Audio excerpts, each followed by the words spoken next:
Sir Stanley Matthews is an icon of a lost era. Black and white newsreels, belching chimney stacks, terraced streets, workers pouring out of factory gates, an era, as one comedian might describe it, synonymous with jumpers for goalposts. For a young man with talent, the fastest route out of these pre-war cliches was sport. Stanley Matthews signed on at Stoke City, his local club, aged 14. He was in the first team at 17 and was playing for England at 19. He had the talent in abundance. Strange as it now seems, doubts surrounded his ability, or at least his effectiveness, from the outset. He played in the so-called Battle of Highbury in 1934, when England beat Mussolini's flag wavers and the then world champions, Italy.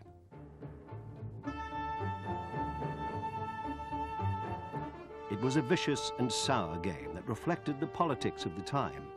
And even though England won, Matthews' critics said he hadn't been muscular enough, nor committed enough for the rough and tumble of international football.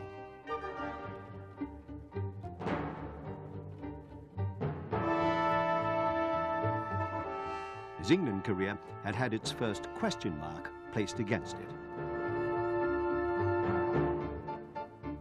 Well, he was still playing 10 years later, but the war had moved from Highbury to encompass the world, including his hometown of Stoke.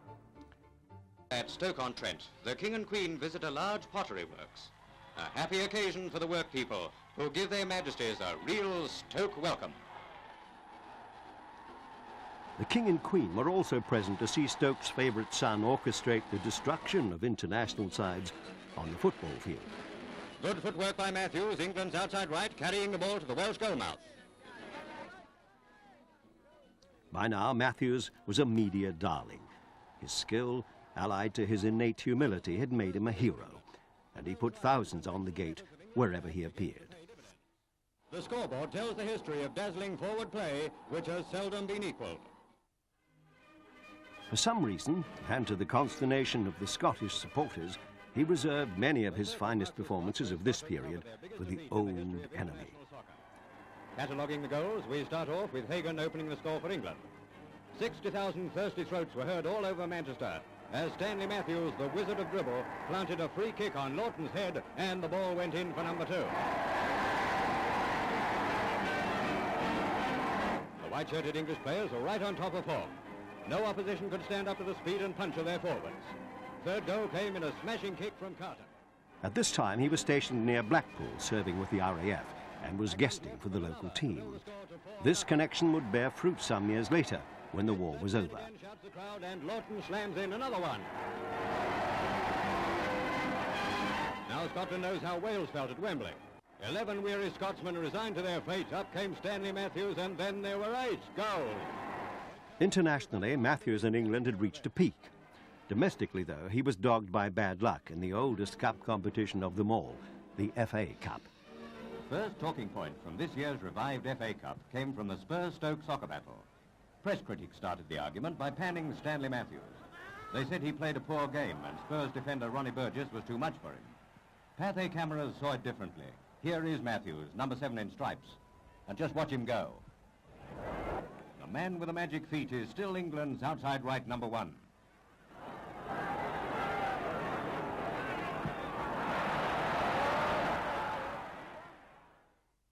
The next year, he was a Blackpool player. Blackpool are again on the attack. Stanley Matthews, who has been shut out effectively, beats Manchester's Johnny Aston, but the Seaside is finishing his tour. He had transferred for the bargain price of £11,500, but he was 34, and surely didn't have many years left in the game. His luck in the FA Cup continued to be poor. Their 4-2 victory, snatched in the last few minutes, gives Manchester United the reward they richly deserve. He did, however, have the consolation of being named the inaugural British Footballer of the Year.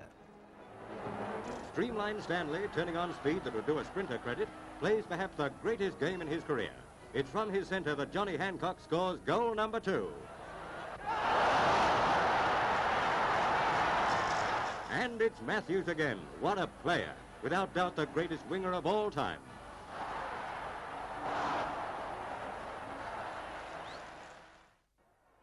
In 1949, Matthews was 35 years old.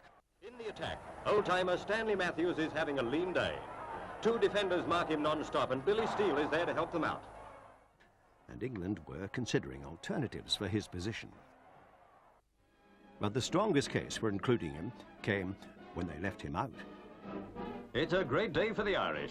At Goodison Park, 50,000 see the soccer sensation of the season, England's first ever home defeat by a foreign team. Pathé Sports cameras tell the full story of how 11 men from Eire upset the white shirts of England. With goalie Williams and his defenders facing early bombardment, the golden-lined England team failed to find their feet. Brilliant players that we know them to be, they shed their skill with the sun and turn a vital international into a kick-and-rush hurly-burly. Man of the match is veteran Johnny Carey. His shrewd pass signals Eire's first goal. Peter Desmond is tripped in the forbidden area, and Scottish referee Mowat blows up for a penalty. The Goodison crowd is hushed as Con Martin takes the kick. Only just over the line. Portsmouth's Peter Harris starts off an all-out England attack in the second half. But there's no one there to finish off the promising approach play. Pye, Mannion, Morris, they've all left their shooting boots in the dressing room. The crowd sighs for a Lawton or a Matthews to show them how. Inspired by their one-goal lead, Eire profit from some lucky escapes and draw still further ahead when Everton's Peter Farrell slams in number 2.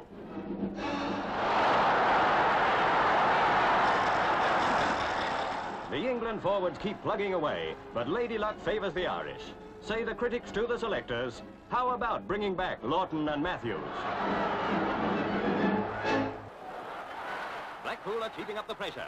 One goal is In 1951, Blackpool beat Birmingham in the semi-finals. but the ball goes to left winger Perry, 40 yards out. A brilliant run through the defence, and he shoots. He was in the final of the FA Cup once again. Blackpool 2, Birmingham 0. Neutrals everywhere were willing him on to a winner's medal, a prize for his overall contribution to English football. Matthews again. He's trying every trick he knows to get Blackpool going. Even the Newcastle side wish he could have a cup winner's medal so long as they win. It wasn't to be. Then 2 years later, in 1953, the jinx was broken in one of Wembley's most legendary contests.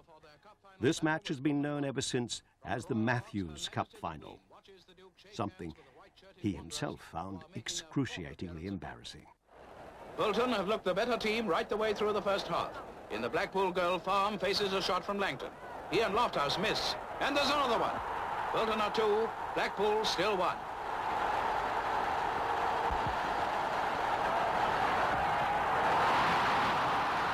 Into the second half, and Blackpool begin to show some of the skill we expect of them. Stan Matthews is after it, and off he goes with a dazzling display that proves he's as good as ever he was. As he centres, Mortensen gets out of the way to let Perry shoot, but it's wide of the net. Now the Wanderers get their forward machine moving again. From the right wing, Douglas Holden centres, and despite his injury, Eric Bell heads it in for Bolton's third goal. 3-1, looks all over for Blackpool. As unworried as ever, Matthews sends over a beautifully placed centre.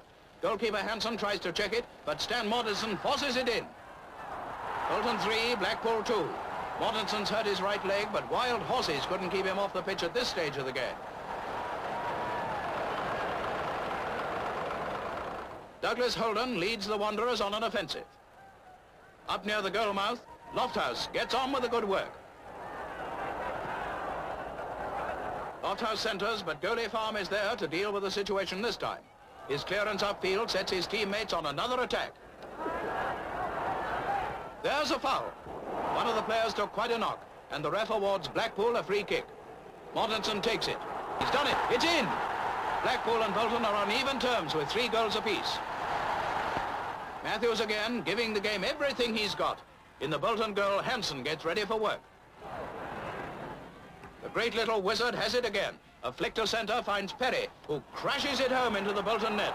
Blackpool 4, Bolton 3.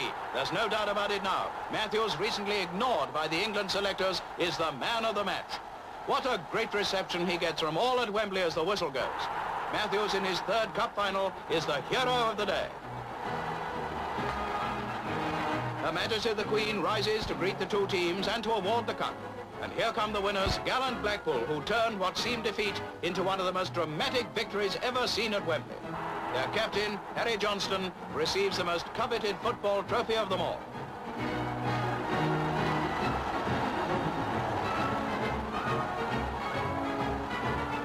A royal congratulation for Stanley Matthews and a winner's medal at long last are fitting rewards for the most dazzling sportsman in world soccer.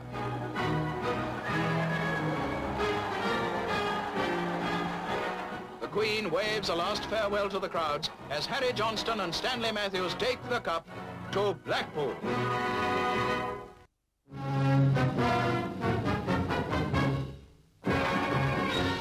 11 men come back to Blackpool to one of the greatest welcomes ever accorded a football team. Yes, they're the Blackpool boys who won the match of the century at Wembley against Bolton Wanderers.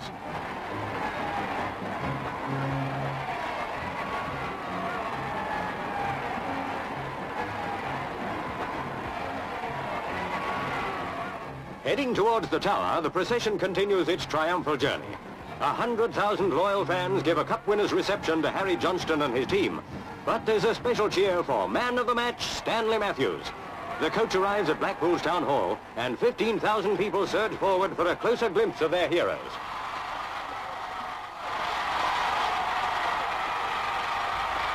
Harry Johnston, complete with cup, is followed by Matthews and the rest of the gallant 11 to the gaily decorated town hall, where the mayor makes an official speech of welcome and congratulates the team on their magnificent achievement.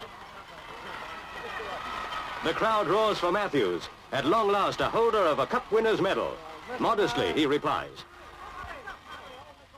Mr. Mayor, ladies and gentlemen, I'd like my name to be associated with Harry, and I do want to say what a wonderful reception you have given us. And I also want to say that I'm told that by one or two people that I was the match winner. As a matter of fact, I don't believe that for the simple reason we have here 11 match winners. Already, the team have vowed to do their darndest next year to keep the cup in Blackpool.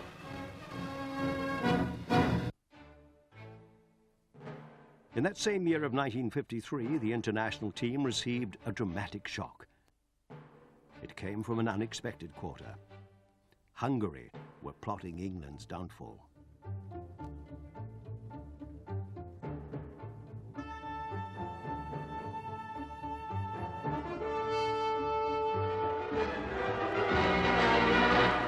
England in white shirts take the field with their Hungarian opponents at Wembley.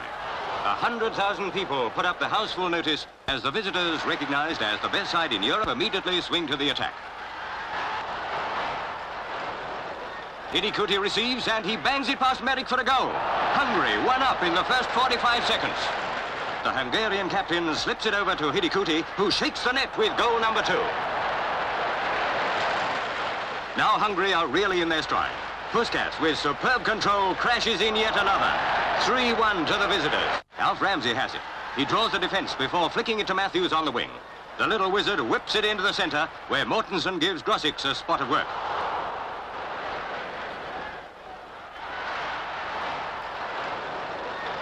Mortensen to Jackie Sewell, and as cool as they come, he bangs it into the visitors' net for the equaliser. But don't make any mistake, these Hungarians didn't win the Olympics final or their second-to-none reputation for nothing. Here they go again, with some of the most perfect teamwork ever seen on the green grass of Wembley.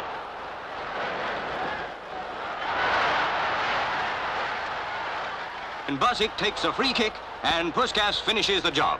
4-1 now. But now Sewell takes command, teaming up with Maestro Matthews. Rob's header sends Grosic sprawling to save. That's the stuff to raise English hopes. But it's Stan Mortensen's low drive that chalks up another one on England's account. 2-4 it stays up to half-time. But that's not good enough for Hungary. Centre-half Laurent is after it. Laurent returns to the centre. Puskas has it. Puskas to Coxis, whose header hits the post.